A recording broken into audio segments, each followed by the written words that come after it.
Hello, good evening to all of you. This is Piyush and this is day 5 for daily answer writing program of History Optional. Now today's topic was basically Buddhist text as source of history, correct? So what was the question which was given? As usual, the notes was uploaded in the morning itself, right?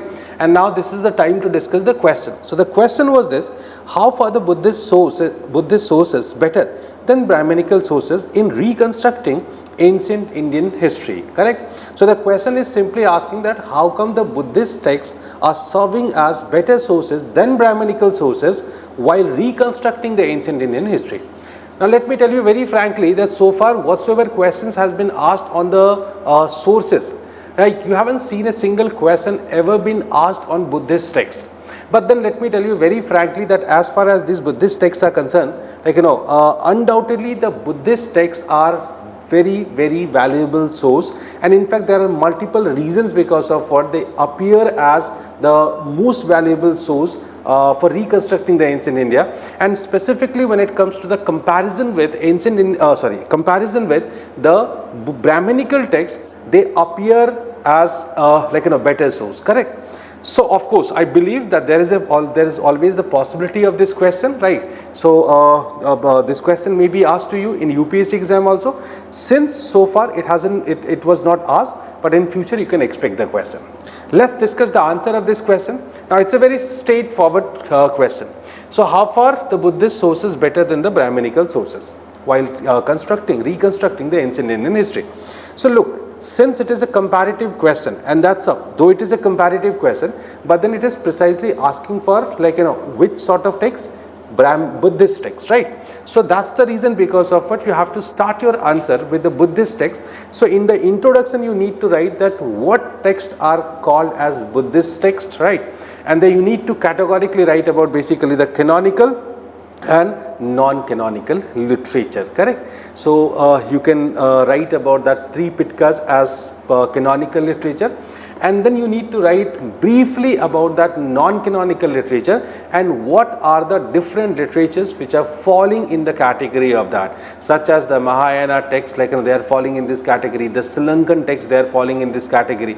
Then you can talk about the Nepali text, these are also falling in this category. Some Tibetan texts are also there. So basically you will be writing that these are the different texts falling in the category of non-canonical, and in fact the canonical literature were mostly developed in Pali and Prakrit. On the other hand, the non-canonical were developed in Sanskrit or else the hybrid languages, and sometimes the regional languages were also used, such as the Singli. You find the use of Singli or the Sri Lankan script in writing of these kind of texts, correct? So just a brief introduction which is talking about all these kind of things. Then it comes to framing the answer. So it is not merely asking that how come the Brahmanical texts are Buddhist texts are better than Brahmanical texts, and that's how in the beginning or in the first part of the body you need to write about the various problems which were there with the Brahmanical text as source of history. Now since in the previous questions we have already discussed, and that's why we won't go for extensive discussion on that, we'll be simply talking about what are the limitations of this, right? So when it comes to the Brahmanical text, they are having so many limitations, and among them we can talk about, first of all, it is a religious text in nature. It is dealing with less material and more spiritual sort of thing. Authorship remains a problem. The time is one problematic area, because Brahmanical texts are mostly focusing on either the cyclic notion of time or the micro units of time, which is not very relevant for history. Then you can talk about extrapolation, you can talk about interpolation, you can talk about the gap between composition and compilation. So in brief you can discuss about that what limitations are there with the Brahmanical sources. And then he'll be coming to the next part of it, and then he'll be writing that fortunately whatsoever limitations were there with the Brahmanical text, they were missing or they were absent with the Buddhist text, correct? Such as, one by one we can talk about it.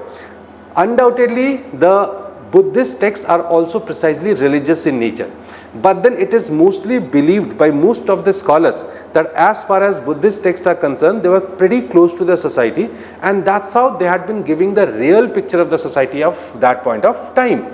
When it comes to the Brahmanical text, like as we already discussed, like Brahmanical texts are always presenting or giving that ideal version of society, that how the ideal society used to be, but then it does not convey that whether these norms or the practices being followed as it is in the society at that point of time. On the other hand, we believe that no, Brahmanic Buddhist texts are better in this particular line.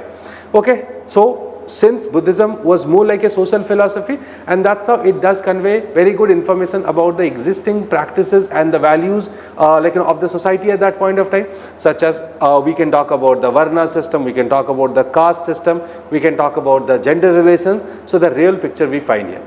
Then the next problem is authorship. Now Buddhist texts are not having this problem of facing this problem of authorship, as since beginning you can find that authorship was authorship was made very clear here. Now every text is associated with just one name, so unlike the Brahmanical text, you cannot find this difficulty in Buddhist text, or you do not find this difficulty in Buddhist text. Rather everything is pretty categorically mentioned here. Okay, this is written by Anand, this is written by Upali, this is written by Nagasena, this is written by Basu Mitra or Basu Bandhu. With every text you can find the name of the author. So I think authorship is more clear, and that is somehow quite helpful. In fact, that does minimize the problem of extrapolation also, because when it comes to the Buddhist text, they were mostly written by one author in one period, and that's how historians do not face this problem for which particular period these texts must be used. It's quite clear. So I think extrapolation and interpolation also do not remain a sort of problematic area. Next point you can talk about basically the time.